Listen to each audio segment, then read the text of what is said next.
There is a business model operating in every Nigerian city right now that has never filed a tax return, never hired a consultant, and never run a single advertisement. It feeds more people daily than any restaurant chain in the country. It has quietly employed millions. Walk into any Nigerian city at lunchtime and you'll notice a pattern. Office workers queue beside commercial drivers. University students sit next to bankers. Market traders eat alongside construction workers. They come from different backgrounds, earn different incomes, and speak different languages, yet they all gather around the legendary aluminum pots and stainless plates. This isn't a fast food chain. It isn't a franchise. No headquarters, no marketing department, and no trademark. Yet it serves millions of meals every day and supports the livelihoods of countless Nigerians. And its name is an insult that became an empire. Mama Put. For decades, Mama Put has quietly outperformed many formal restaurants, not through branding, celebrity endorsements, or billion-naira investments, but through an understanding of one simple truth. People will always make room in their budget for good food they can afford. Mama Put is not just a story about food.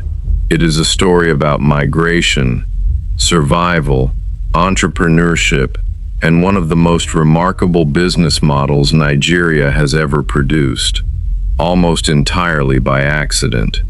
Forget everything you think you know about roadside food.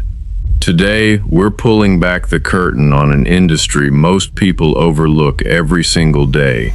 We are uncovering how an informal, unregistered, unbranded business model became one of the largest economic engines in Nigeria, and why the government, the banks, and the big food chains never saw it coming. But how did thousands of independent roadside kitchens evolve into one of Nigeria's largest informal business ecosystems? To understand Mama Put, you have to understand the Nigeria that existed before it. In the years leading up to independence, and even in the decades that followed, eating outside the home was uncommon for the average Nigerian. Meals were prepared at home, often by women, and shared with the family. Food was more than nourishment. It was a daily ritual that reinforced family life and community. Then Nigeria began to change. Urbanization, expansion of industrial centers and government parastatals. New factories emerged. Commercial markets became busier. As Nigerian cities expanded through the 20th century, workers left their homes for factory jobs, construction sites, and civil service posts to major cities in search of greener pastures. As the cities grew, so did commuting times. Workers left home before sunrise and returned long after sunset, sometimes days later.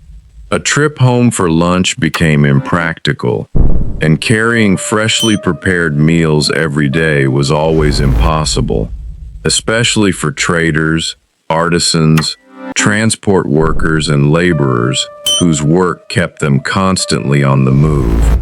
These workers needed food they could not always cook themselves, fast, affordable, and familiar.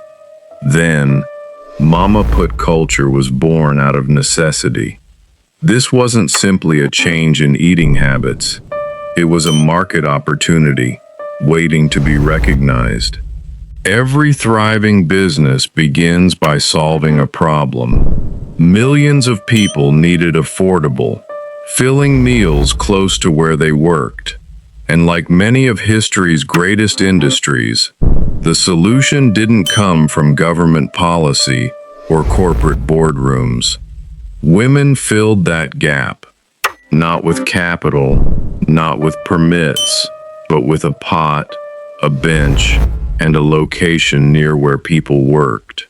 What looked like informal survival was, in reality, the birth of a life-saving system, one that would eventually outcompete formal restaurants on the one metric that matters most: proximity to demand. Strip away the plastic chairs and the smoke, and what remains is a business model formal food chains spend millions trying to replicate. Zero-mile logistics. A mama put operator sets up exactly where her customers already are, outside a factory gate, beside a motor park, along a university road, close to a construction site. No delivery cost, no rent for a storefront in a mall. Her real estate cost is often nothing more than a market association levy and location permit. Her margins work because her overhead barely exists. Her supply chain is the market down the road. Her marketing budget is word of mouth, and her customer retention strategy is simpler than any CRM software. Remember what a man likes, and have it ready before he asks. This is not chaos. This is one of the most cost-efficient food distribution systems in West Africa, and it was built entirely without a business degree in sight. Here is where the story stops being sentimental and starts being economic. Nigeria's informal sector, the space Mama Put operates in alongside street vendors, roadside mechanics, and market traders, contributes an estimated 58% of the country's GDP. Other analyses put that figure even higher during periods of economic contraction, when formal sector jobs disappear and Nigerians turn to informal trade to survive. Informal employment now accounts for over 92% of total employment in Nigeria, and food vending sits at the center of that figure, because unlike many informal trades, food is a daily, non-negotiable need. A recent industry report also found that the majority of informal business owners are young, 58% under the age of 34, meaning Mama Put culture is not a legacy. It is actively absorbing a new generation of Nigerians the formal job market has failed to employ. This is not a side hustle economy. This is one of the primary engines keeping Nigeria's labor force functional. What happens when an economy this large gets noticed? It gets copied, and eventually rebranded. Across Nigeria, a new generation of entrepreneurs has taken the Mama Put model and repackaged it to suit a changing customer behavior. Air-conditioned bukas, stronger branding and packaging, Instagram-marketed local food spots, digital transactions integrated with delivery app partnerships that put jollof rice and egusi soup on the same platforms as pizza and burgers. Foot traffic is now being complemented by food delivery apps. Others are proving that local food can command premium prices without losing its authenticity. The lesson is clear. The future doesn't belong to businesses that abandon tradition. It belongs to those that preserve what customers love while adapting to how customers live. The operators who embrace technology, improve hygiene standards, strengthen their brands, and build customer trust will be the ones who define the next generation of Nigeria's food industry. Because in business, survival has never been about being the biggest. It's about adapting faster than the market changes. These businesses did not invent anything new. They simply took a system that already worked, added structure, and captured the premium that comes with cleanliness, consistency, and a brand name customers could trust, beyond a single street corner. This is the same pattern countless Nigerian success stories identify what already works informally, then formalize it just enough to scale without losing what made it valuable in the first place. Here is the uncomfortable truth for policymakers. Mama Put is not surviving despite Nigeria's economic instability. It is one of the mechanisms absorbing it. When inflation rises, when the naira weakens, when formal companies lay off staff, the informal food economy does not shrink. It expands because it is the cheapest, fastest way for a displaced worker to generate income again within days, not months. This is why every attempt to overregulate or forcibly formalize street food vending in Nigeria has historically failed. The system is not broken. It is doing exactly the job the formal economy has not been able to do, absorbing labor at a scale where no ministry, no bank, and no formal employer have matched. So, the next time you walk past a Mama Put, don't just see steaming pots. See an entrepreneur. See a supply chain that stretches from farms and fisheries to city streets.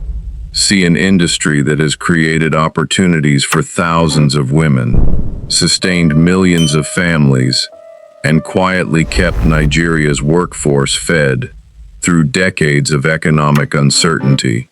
For years, these businesses have been dismissed as informal, but there is nothing insignificant about feeding a nation. Mama Put demonstrates a principle that every entrepreneur, investor, and policymaker should remember. The size of a business isn't determined by how polished it looks. It's determined by the value it creates. And by that measure, Mama Put isn't just a roadside restaurant.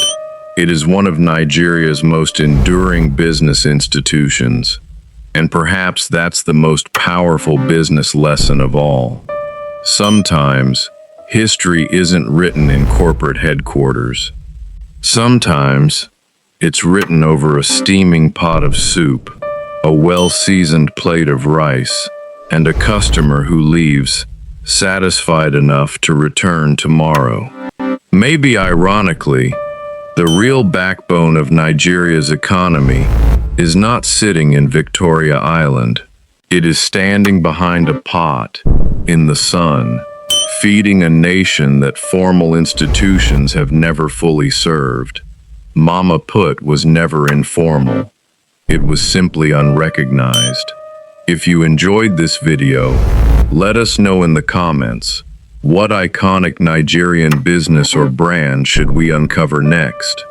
If this changed how you see the food seller down your street, like and subscribe to Brand Uncovered, where we reveal the hidden strategies, surprising histories, and untold business lessons behind the brands, products, and industries that shape Africa. Until next time, keep looking beyond the logo, because every brand has a story,